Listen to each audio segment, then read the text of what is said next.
yan, kapamborbor ya almost na saluyot. Ito yung saluyot, ang taas na. Taas pa sa akin. Ay, nasa 7 footer na yata ito eh.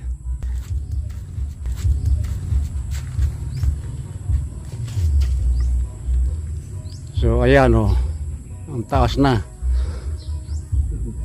2 puno lang ang pinitasan namin ng ganito, nakaisang planggana kami oh. Ito pa yung isa.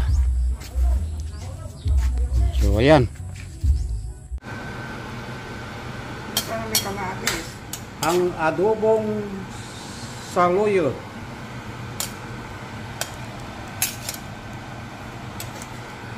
Yes.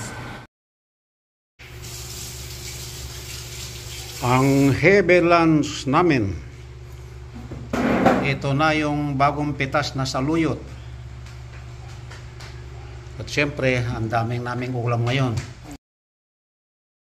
Kamatis na ginisa. Yan yung saluyot.